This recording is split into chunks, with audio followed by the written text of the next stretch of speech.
Assalamualaikum warahmatullahi wabarakatuh. Perkenalkan, kami dari kelompok 7. Di sini kami akan membahas mengenai chapter 8 tentang liability and owner's equity.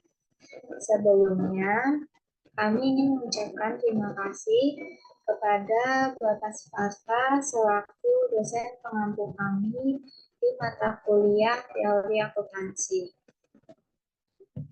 Next. Sebelumnya, izin memperkenalkan diri terlebih dahulu. Saya Hairunisa Asnanda dan rekan saya Faizal Dira. Next.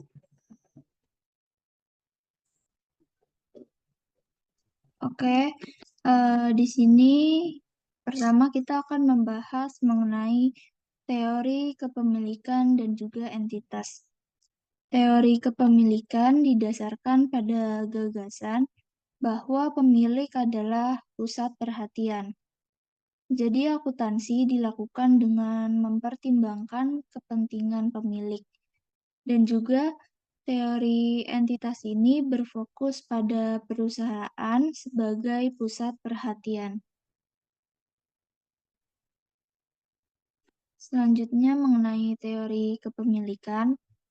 Kepemilikan ini bisa dibilang sama seperti kekayaan bersih pemilik atau modal. Dengan rumus kepemilikan sama dengan aset dikurangin liabilities. Tujuan akuntansi ini tuh untuk menentukan kekayaan bersih pemilik dan keuntungannya ini adalah peningkatan kekayaan bersih, termasuk laba operasi dan juga perubahan nilai aset. Akuntansi saat ini nih sebagian besar didasarkan pada teori dividen, gaji, dan juga akuntansi, ekuitas, serta konsolidasi. Teori kepemilikan memiliki pandangan keuangan terhadap modal yang menekankan bahwa investasi keuangan pemilik dan juga perubahan kekayaan pemilik. Dengan munculnya perusahaan, teori kepemilikan ini terbukti tidak memadai sebagai dasar untuk menjelaskan akuntansi perusahaan yang dikembangkan ketika bisnis masih kecil, serta suatu perusahaan terpisah dari pemiliknya, dan perusahaan ini adalah suatu badan hukum yang berdiri sendiri. Kemudian pemegang saham mengandalkan manajer untuk mendapatkan informasi, serta teorinya ini tidak lagi relevan. Kemudian ada teori entitas. Kekurangan dalam teori kepemilikan ini menyebabkan munculnya teori entitas. Teori entitas ini diformulasikan untuk mengatasi status hukum perusahaan yang terpisah. Pada teori entitas, perusahaan dipandang sebagai entitas terpisah dengan identitasnya sendiri. Dengan pemilihan pemilik dan juga manajer, akuntansi memandang entitas sebagai unit operasi.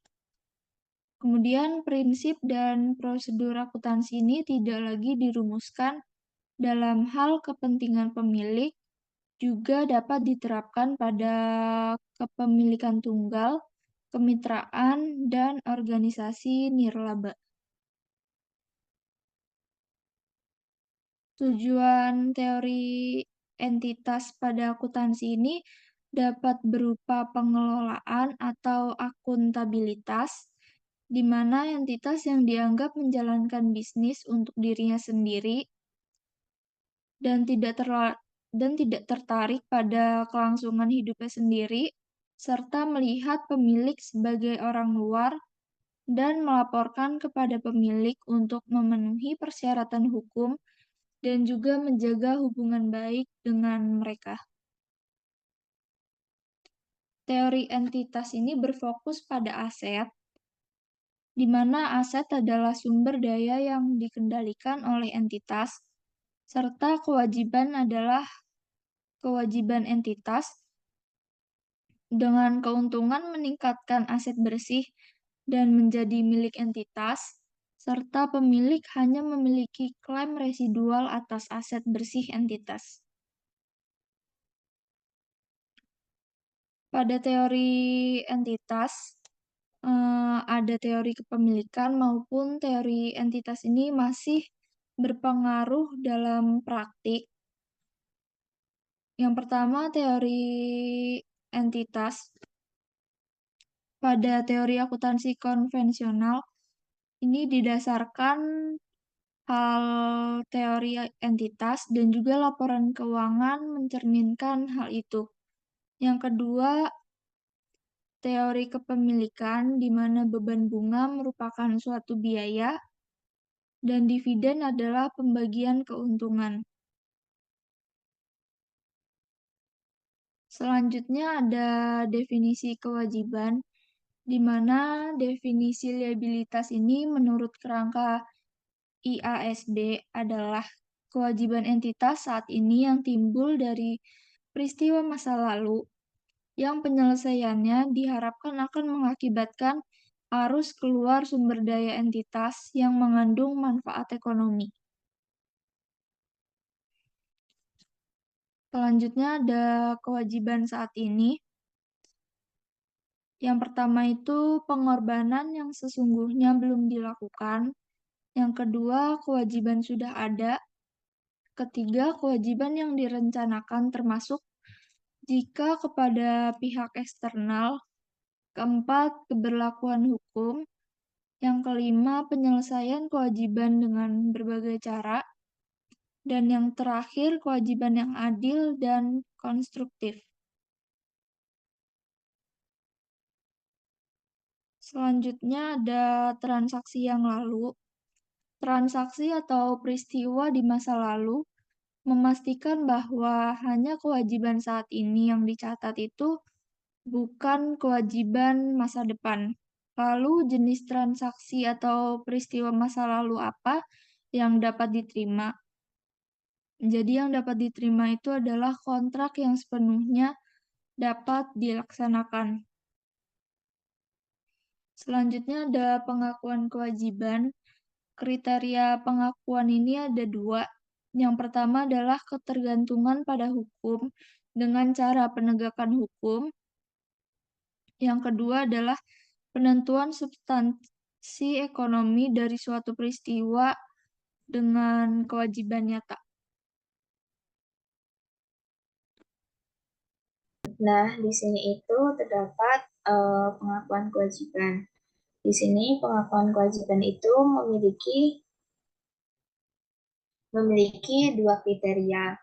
Yang pertama itu ada kemampuan untuk mengukur nilai liabilitas. Nah, kemampuan untuk mengukur nilai liabilitas ini biasanya itu dari jumlah nominal. Kemudian, jika jangka waktunya itu lebih dari 12 bulan, berdasarkan nilai sekarang, dari arus kas masa depan yang diharapkan. Kriteria yang kedua, penggunaan prinsip konservatisme. Kriteria ini itu pada titik manakah entitas tersebut terlalu konservatif. Next, kerangka IASB. Suatu liabilitas itu harus diakui apabila ini ada dua. Yang pertama itu besar kemungkinan manfaat ekonomi masa depan yang terkait dengan item tersebut akan mengalir ke atau dari entitas. Dan kondisi yang kedua itu barang tersebut mempunyai biaya atau nilai yang dapat diukur dengan keandalan. Next.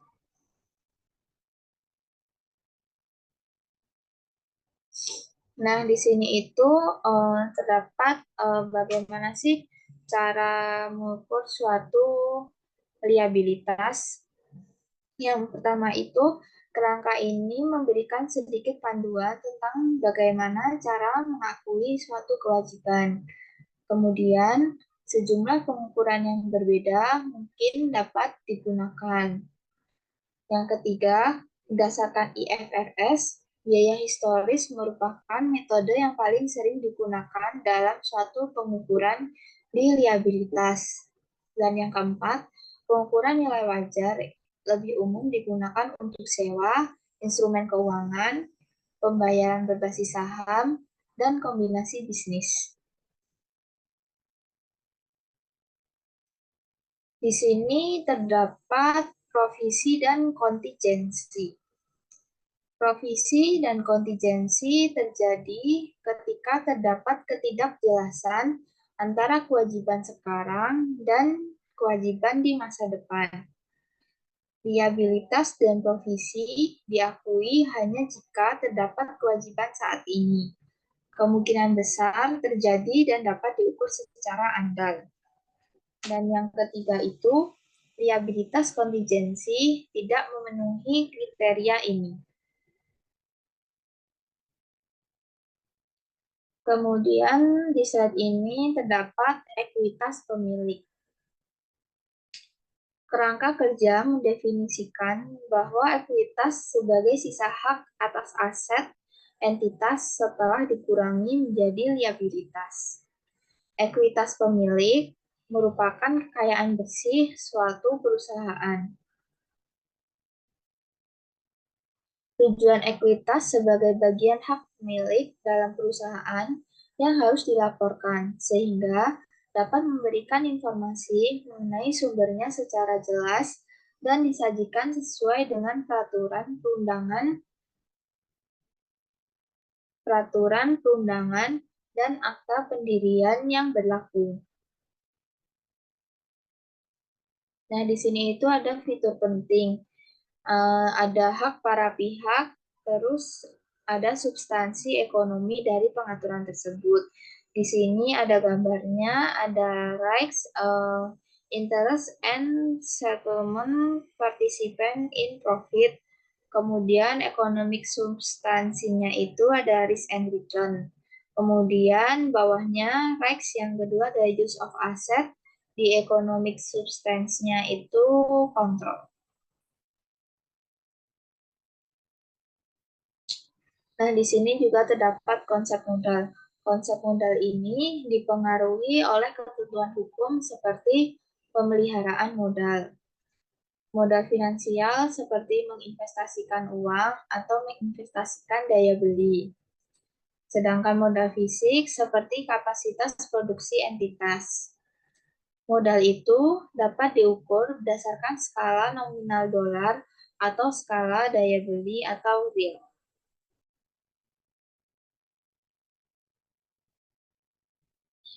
Di sini terdapat klasifikasi dalam ekuitas pemilik. Perbedaan antara modal yang disumbangkan dan modal yang diperoleh berguna untuk ada dua. Yang pertama itu laba ditahan. Kemudian yang kedua, tidak semua transaksi itu cocok dengan kategori seperti pembagian dividen.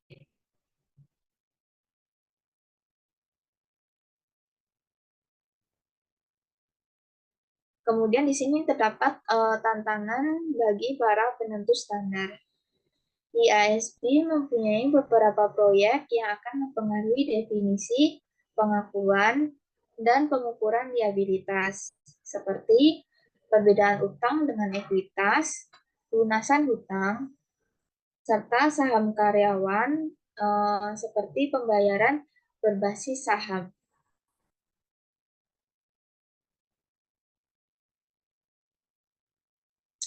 Kemudian di sini terdapat masalah bagi auditor. Neraca dan pengungkapan catatan tentang kontingensi dan liabilitas lainnya merupakan isu utama bagi auditor, seperti yang pertama, terdapat bukti, waktu, dan keputusan. Yang kedua, penyembunyian dan pernyataan yang meremehkan. Ketiga, kekhawatiran. Keempat, ketentuan pernyataan berlebihan. Kelima, kewajaran nilai wajar. Nah, kesimpulan dari liabilitas ini, yang pertama itu ada dua teori yang bersaing yang membantu menjelaskan praktik akuntansi dari teori kepemilikan dan entitas. Ada definisi untuk liabilitas dan ekuitas. Kemudian ada kriteria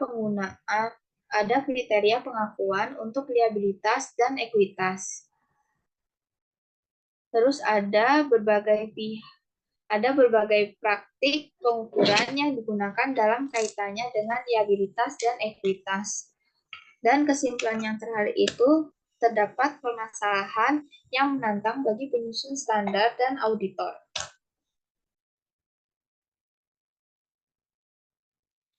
Nah, di sini kan kita kan membahas mengenai liabilitas kan di chapter 8 ini.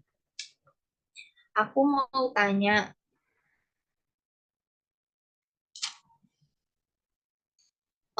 kalau apa? Aku mau lebih tahu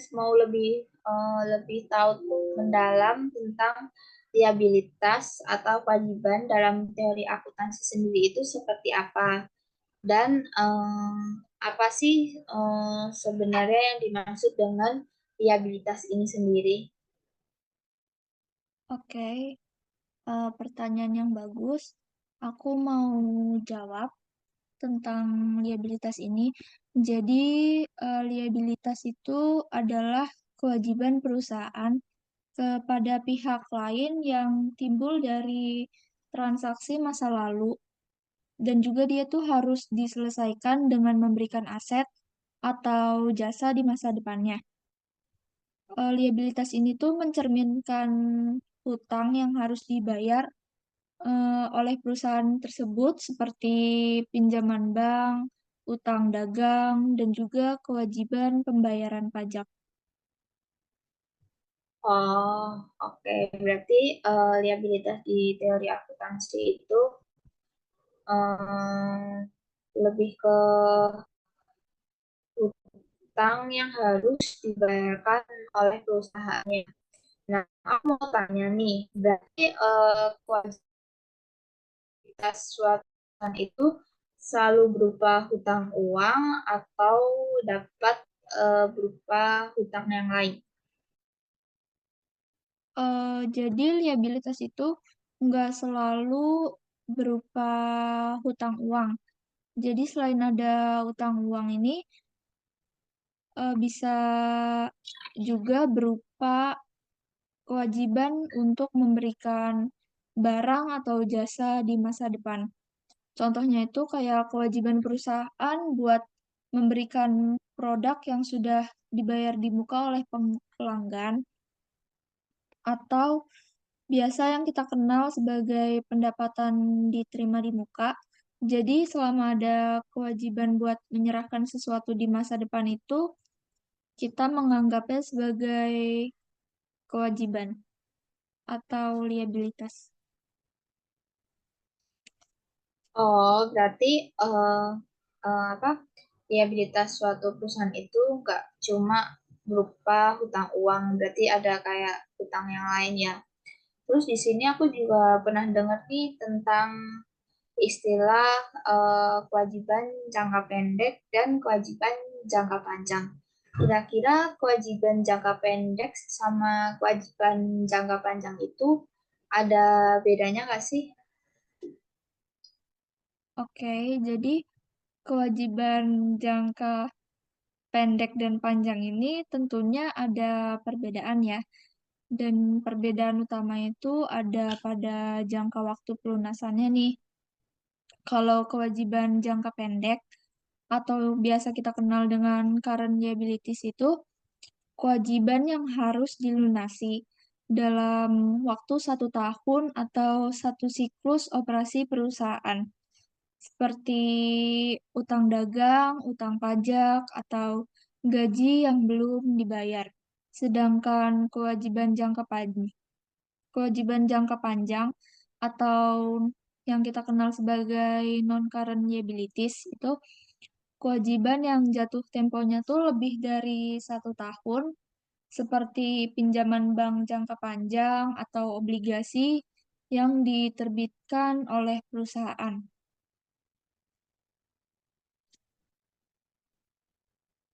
Terus berarti aku mau agak sedikit menyimpulkan nih. Berarti kalau misalkan kewajiban jangka pendek itu lebih berfokus pada operasional keseharian dari suatu perusahaan. Nah, kalau kewajiban jangka panjang itu lebih kepada investasi besar atau hutang jangka panjang gitu. Iya, benar.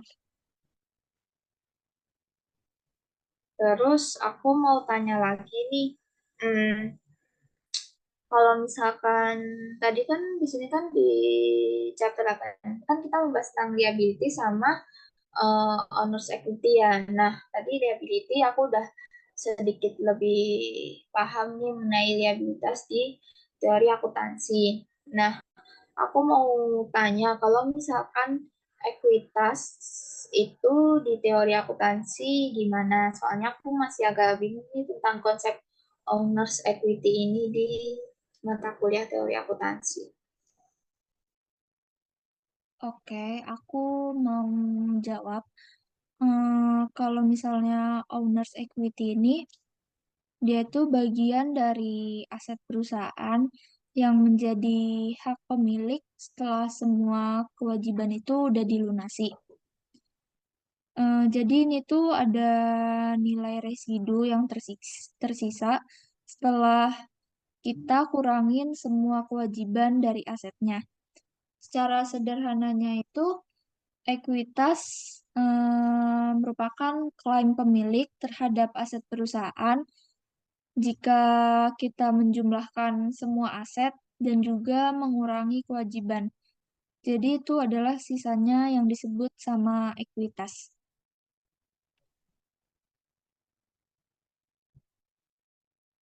Oke, aku sekarang jadi lebih nangkap mengenai apa sih owner's equity itu dalam teori akuntansi. Nah, aku mau tanya nih, apakah ekuitas itu selalu meningkat seiring waktu berjalan?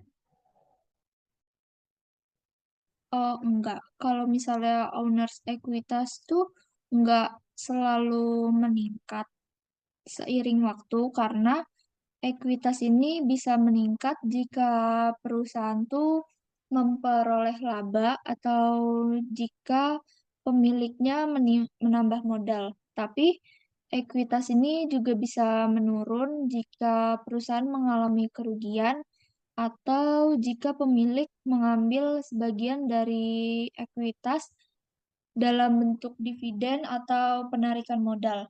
Jadi, ekuitas ini sangat dipengaruhi oleh kinerja perusahaan dari keputusan pemiliknya.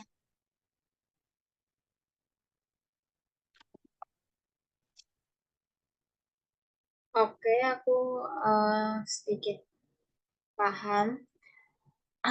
Terus aku mau tanya nih, apakah ekuitas di perusahaan kan di sini kan bentuknya kan macam-macam ya.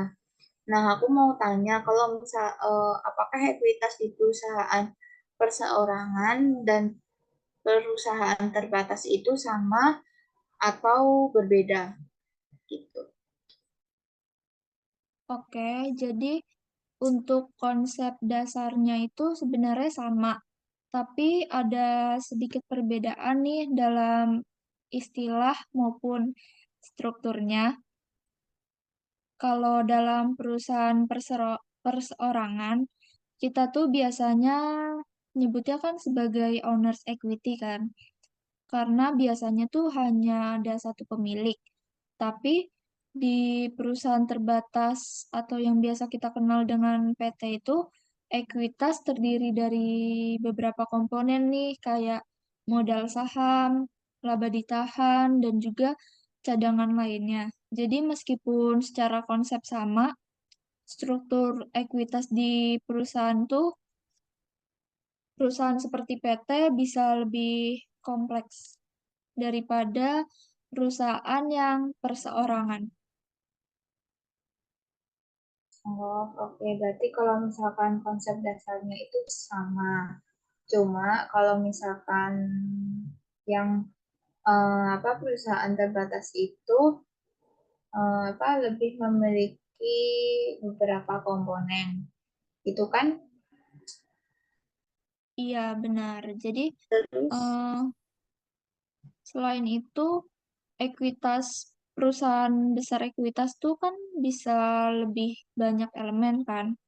Misalnya di perusahaan terbuka, kita punya komponen modal saham, di mana perusahaan itu mengeluarkan saham untuk menarik modal dari investor. Terus juga ada laba ditahan, yaitu keuntungan yang tidak dibagikan sebagai dividen dan juga digunakan untuk investasi atau keperluan perusahaan lainnya. Selain itu juga perusahaan mungkin punya cadangan lain kayak cadangan revaluasi atau cadangan hukum yang udah disisihkan buat keperluan tertentunya mereka nih. Nah, aku mau tanya lagi nih. Di sini kan kita kan membahas mengenai liability dan owner's equity ya.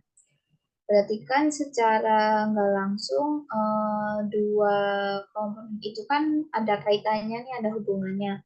Aku mau tahu dong gimana sih hubungan antara liability sama owner's equity itu. Oke, jadi hubungan antara liabilities dan juga equity itu sebenarnya sama-sama membentuk dari sisi kanan dari neraca kan. Jadi mereka menunjukkan dari mana perusahaan mendapatkan dananya untuk memperoleh aset, juga perusahaan misalnya meminjam uang, itu termasuk ke dalam kewajiban kan. Jika pemilik atau investor naruh modal juga, itu masuk ke dalam ekuitas. Jadi perusahaan mendanai asetnya itu bisa melalui hutang maupun modal pemiliknya. Oke, aku udah ada gambaran sedikit nih mengenai hubungan antara liabilitas sama owner's equity. Aku mau tanya lagi nih, berarti aset perusahaan itu berasal dari dua sumber ya? Sumbernya dari hutang atau ekuitas pemilik? Atau ada sumber lain? Iya, benar sekali. Jadi aset perusahaan itu berasal dari dua sumber. Itu bisa disebut aset sama dengan kewajiban ditambah ekuitas. Jadi itu adalah yang tadi itu persamaan dasar akuntansi yang harus selalu seimbang. Jika perusahaan memiliki lebih banyak hutang, maka sisi kewajibannya itu akan lebih besar. Tapi jika pemilik atau investor menambahkan lebih banyak modal, itu dia berpengaruh pada sisi ekuitas yang lebih besar. Oke, terus aku mau tanya lagi nih, bagaimana jika kewajiban perusahaannya itu lebih besar daripada ekuitasnya?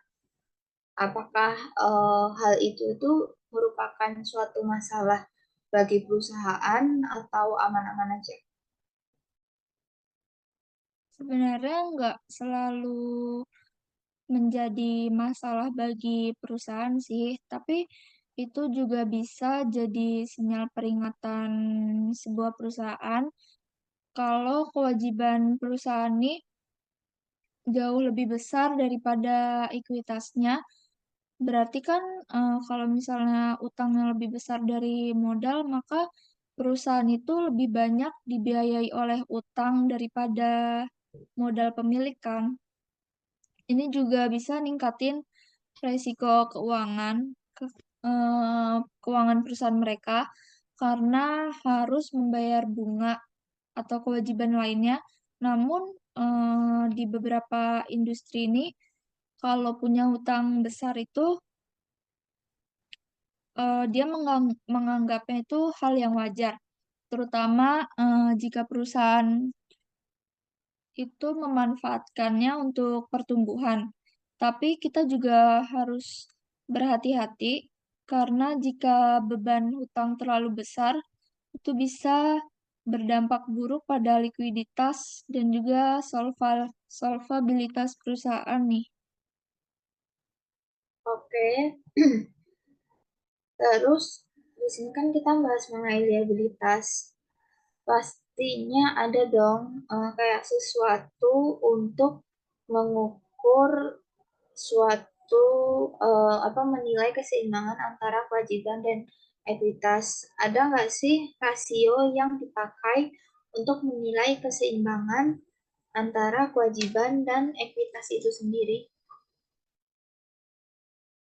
Tentunya ada beberapa rasio ya, yang bisa kita gunakan. Contohnya itu debt equity ratio.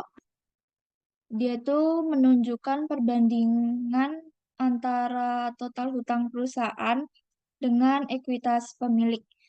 Jadi semakin tinggi rasio ini, maka semakin besar proporsi hutang dibandingkan modal pemilik nih. Rasio ini juga bisa digunakan buat mengukur resiko keuangan perusahaan.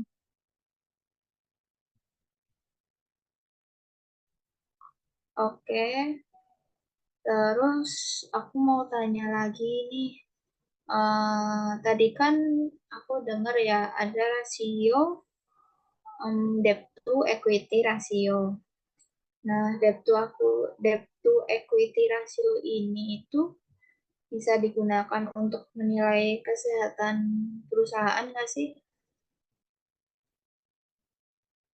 Tentunya bisa ya. Jadi, rasio debt to equity ini merupakan salah satu indikator kesehatan finansial perusahaan. Jadi, rasio ini menunjukkan seberapa besar perusahaan bergantung pada hutang untuk mendanai asetnya dibandingkan dengan modal pemilik. Semakin rendahnya rasio debt ini, maka semakin sedikit hutang yang dimiliki dibandingkan ekuitas. Ini juga sering dianggap lebih aman karena perusahaan tuh tidak terlalu bergantung pada pinjaman. Namun, ada juga perusahaan yang menggunakan lebih banyak hutang sebagai strategi mereka buat meningkatkan keuntungan melalui leverage, meskipun resikonya juga lebih tinggi.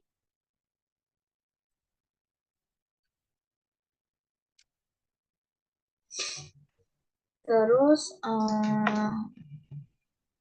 tadi kan ada tuh disebutin tentang laba ditahan dalam ekuitas kan. Nah, aku mau tanya apa sih peran laba ditahan atau return earnings dalam pengelolaan perusahaan? Oke, jadi peran laba ditahan ini tuh dia merupakan bagian dari keuntungan perusahaan yang tidak dibagikan sebagai dividen kepada pemegang saham. Jadi dia disimpan buat digunakan kembali dalam operasional ataupun investasi perusahaan tersebut. Laba ini tuh bakal digunakan buat membiayai pertumbuhan, bayar hutang, atau melakukan akuisisi nih. Pengelolaan laba ditahan yang bagus tuh juga bisa membantu perusahaan buat terus berkembang tanpa harus mengandalkan sumber pembiayaan eksternal seperti hutang atau penerbitan saham baru.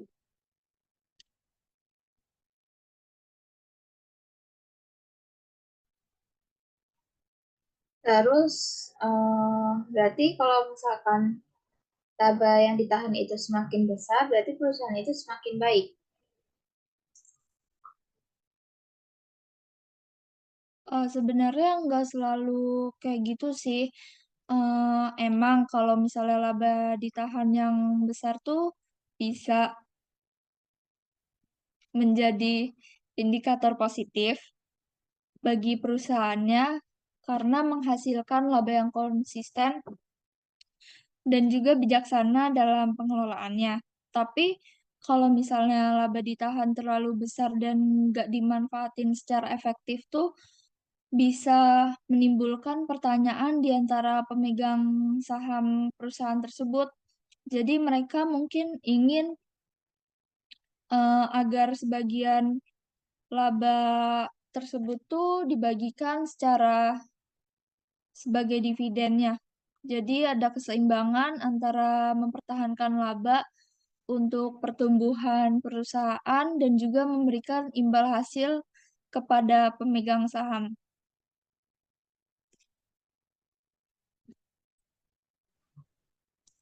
Terus, kapan biasanya perusahaan itu memutuskan untuk membagikan dividen daripada menahan laba?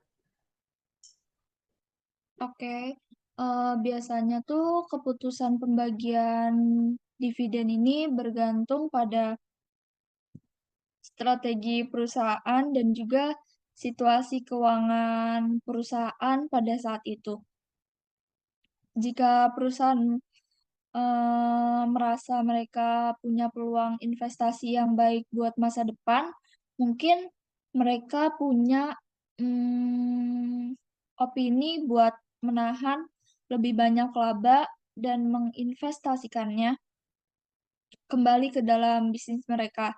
Tapi kalau misalnya perusahaan tidak memiliki kebutuhan investasi yang sangat mendesak itu, biasanya mereka ingin menjaga kepuasan pemegang sahamnya, jadi mereka memutuskan buat membagikan dividen mereka. Selain itu juga perusahaan yang sudah stabil dan juga mapan, itu dia punya arus kas yang cenderung lebih sering buat bayar dividen kepada pemegang saham karena mereka nggak perlu memerlukan banyak investasi tambahan. Tapi di sisi lain, perusahaan yang masih berkembang itu biasanya lebih banyak menahan laba untuk ekspansi perusahaan mereka.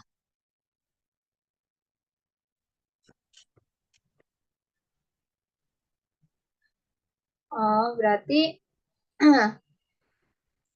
apa? Perusahaan itu memutuskan untuk membagikan dividen daripada menahan laba itu tergantung pada kondisi dan situasi perusahaan tersebut ya. Iya, tepat sekali. Jadi, keputusan strategis itu sangat penting karena kan itu mempengaruhi arus kas perusahaan dan juga hubungan mereka dengan para pemegang sahamnya nih. Terus aku mau nanya lagi, tadi kan ada kewajiban jangka panjang sama kewajiban jangka pendek ya. Aku mau tahu nih, gimana perusahaan itu mengelola kewajiban jangka panjang seperti pinjaman bank atau obligasi? Kalau untuk kewajiban jangka panjang seperti pinjaman bank atau obligasi itu biasanya manajemen keuangannya ini harus baik dan juga karena mereka tuh sangat penting ya. Jadi perusahaan tuh perlu memastikan bahwa mereka tuh punya arus kas yang cukup buat bayar kembali pokok bunga pinjaman.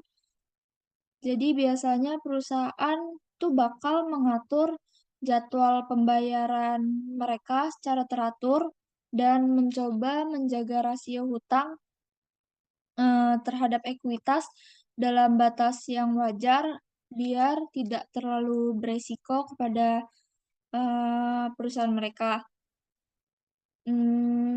Dan juga perusahaan tuh juga sering menggantikan, hutang lama dengan hutang baru yang memiliki syarat yang lebih menguntungkan, seperti suku bunga yang lebih rendah atau juga perusahaan bisa melakukan, eee, hedging terhadap resiko suku bunga atau resiko nilai tukar, pinjaman dalam mata uang asing.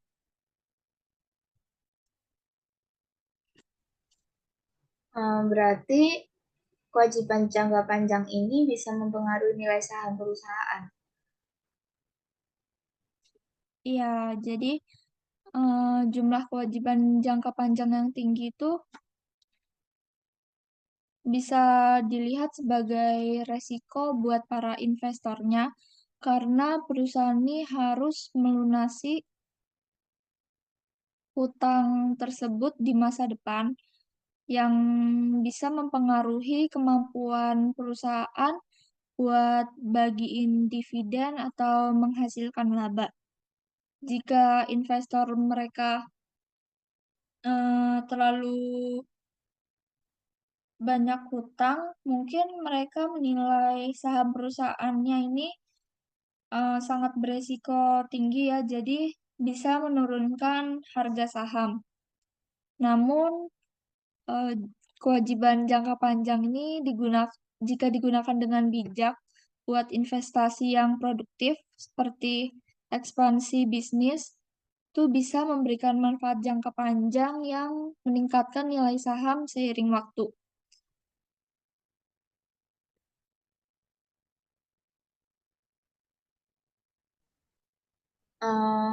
Terus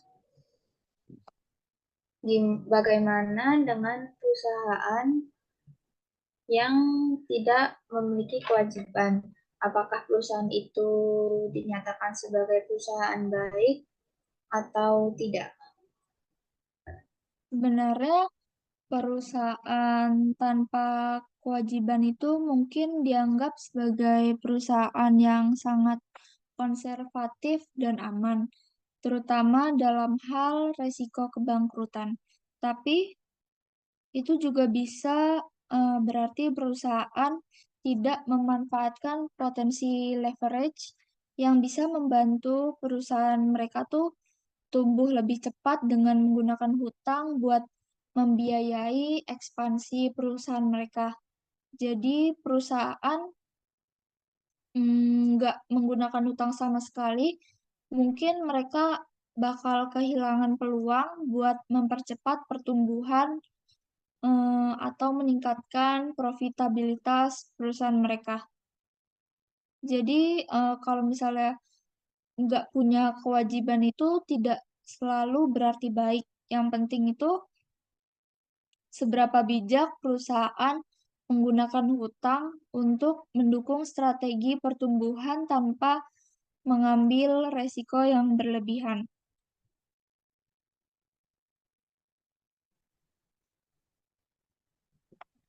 Terus, bagaimana cara terbaik suatu perusahaan itu untuk menyeimbangkan antara suatu hak dengan suatu ekuitas?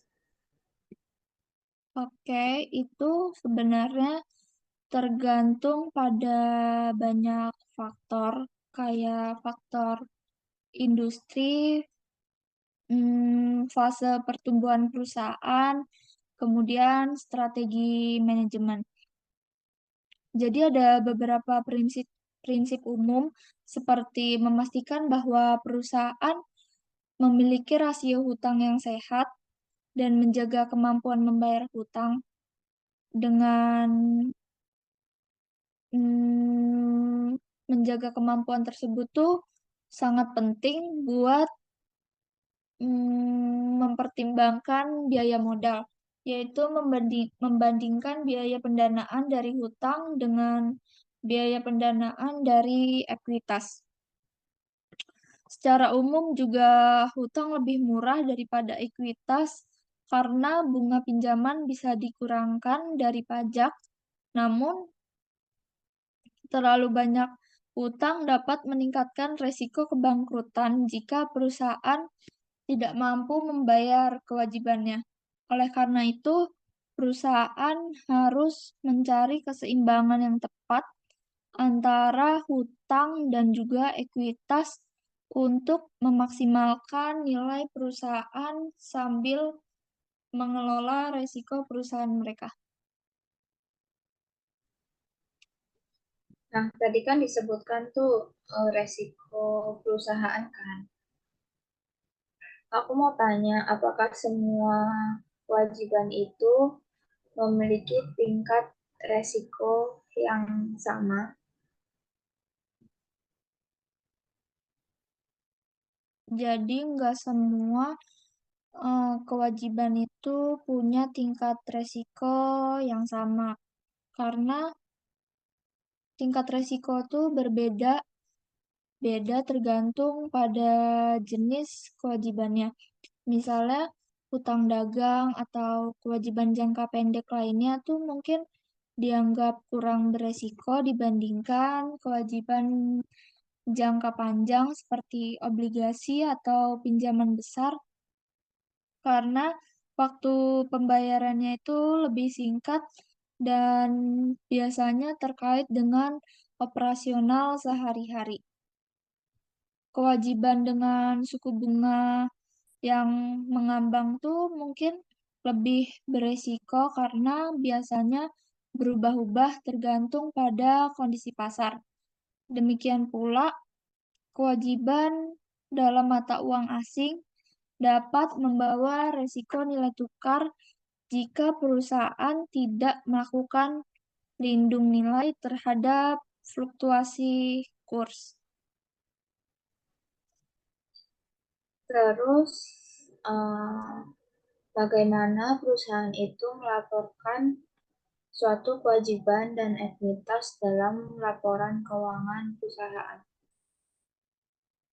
Jadi dalam laporan keuangan, kewajiban dan ekuitas ini dilaporkan di sisi kanan neraca kan.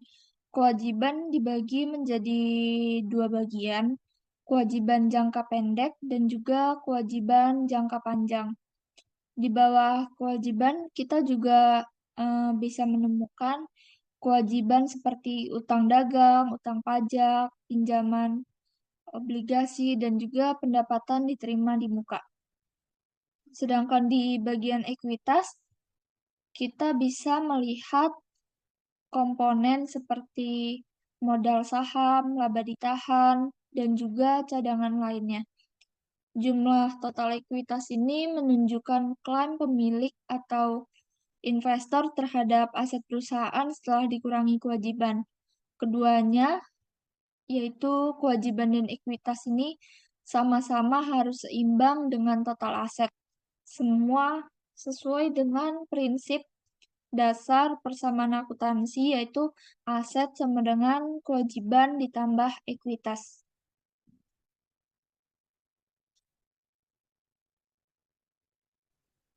Oke, sekarang aku jadi lebih paham nih bagaimana kewajiban dan ekuitas itu bekerja dalam teori akuntansi. Terus aku mau nanya lagi. Tadi kan ada dibahas tuh tentang rasio hutang terhadap ekuitas. aku mau lebih aku mau tahu lebih dalam lagi tentang bagaimana penggunaan rasio ini dalam analisis kinerja perusahaan. Misalnya, apakah ada batasan yang dianggap sehat untuk rasio hutang terhadap ekuitas perusahaan? Oke, pertanyaan yang bagus. Sebenarnya tuh tidak ada satu angka yang bisa disebut sebagai batasan sehat ya bagi semua perusahaan. Tapi rasio hutang terhadap ekuitas yang sehat nih bergantung pada jenis perusahaan. Rasio hutang terhadap ekuitas yang sehat tuh bergantung pada jenis industri, kondisi pasar, dan juga fase perkembangan perusahaan. Misalnya di industri yang membutuhkan banyak modal seperti konstruksi atau energi, rasio hutang yang lebih tinggi mungkin dianggap wajar ya. Tapi di industri seperti teknologi atau pelayanan yang lebih berorientasi pada ekuitas, rasio hutang yang lebih rendah tuh biasanya dianggap lebih baik. Jadi secara umum, rasio di bawah satu tuh menunjukkan bahwa perusahaan lebih banyak dibiayai oleh ekuitas daripada hutang. Jadi itu sering dianggap lebih stabil. Tapi rasio yang terlalu rendah juga bisa menunjukkan bahwa perusahaan mungkin tidak memanfaatkan leverage dengan baik untuk mendanai pertumbuhan perusahaan mereka.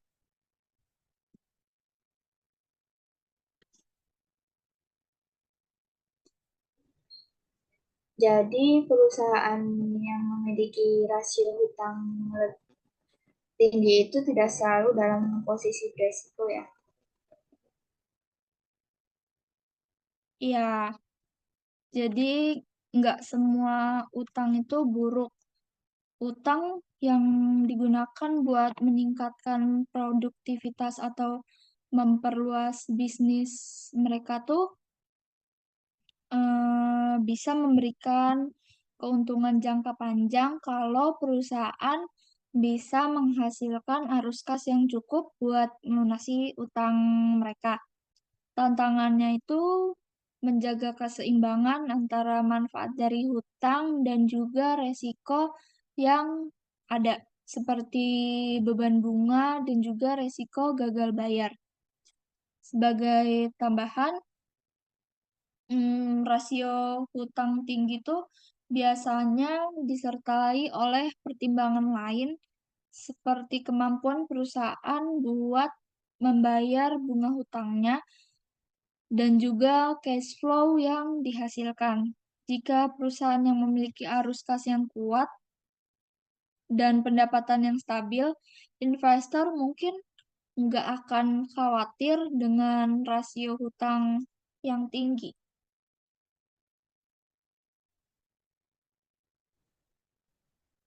Wah, sangat jelas penjelasannya. Terus aku mau nanya dua pertanyaan lagi nih. Hmm. Yang pertama, bagaimana dengan kewajiban yang berbentuk kontingen liabilitas?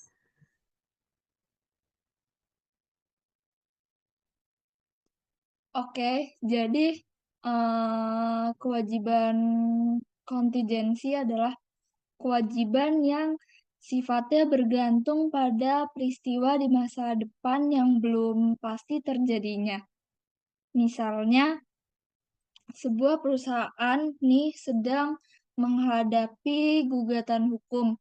Kalau gugatan tersebut dikalahkan di pengadilan, maka perusahaan mungkin harus membayar ganti rugi yang besar. Tapi kalau perusahaan memenangkan kasusnya, kewajiban itu mungkin nggak perlu diakui lagi.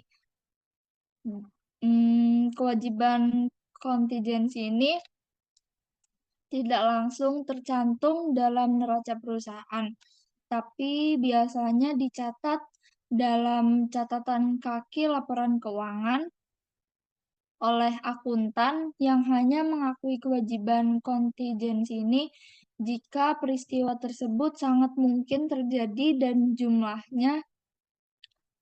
jumlah kerugiannya ini bisa diukur dengan andal.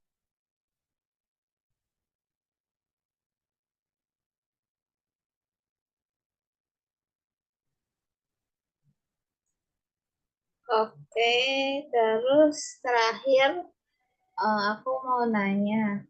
Jadi kewajiban kontingensi itu hanya akan tercatat kalau peluang terjadinya besar dan kita tahu berapa besarannya. Terus, apakah kewajiban kontingensi ini bisa berdampak besar pada keputusan investor? Iya, benar banget. Jadi, peristiwa tersebut tuh kecil kemungkinannya buat terjadi atau jumlahnya tidak dapat diperkirakan. Biasanya hanya diungkapkan dalam catatan kaki, namun jika peluang terjadinya sangat tinggi dan jumlahnya bisa diperkirakan, kewajiban tersebut tuh harus dicatat dalam laporan keuangan perusahaan sebagai bagian dari kewajiban.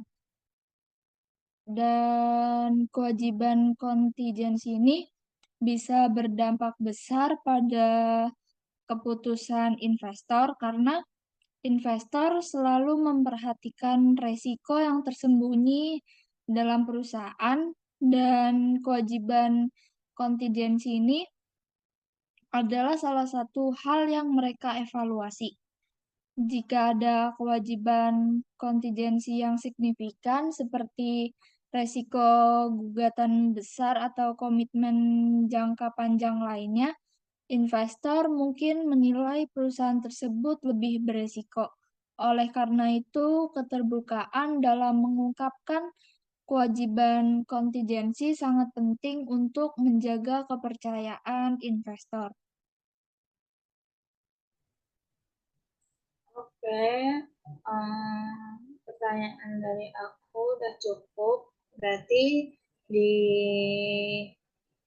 presentasi kali ini mengenai apa liabilitas and owner's equity itu tadi kita jadi tahu gimana sih liabilitas dan owner's equity dalam teori akuntansi. Kemudian gimana cara pengukurannya dan dampak-dampaknya bagi suatu perusahaan. Mungkin sekian presentasi dari saya dan rekan saya Faiza Algida. Apabila terdapat kesalahan dan masih ada kurangnya, mohon maaf. Terima kasih. Wassalamualaikum warahmatullahi wabarakatuh.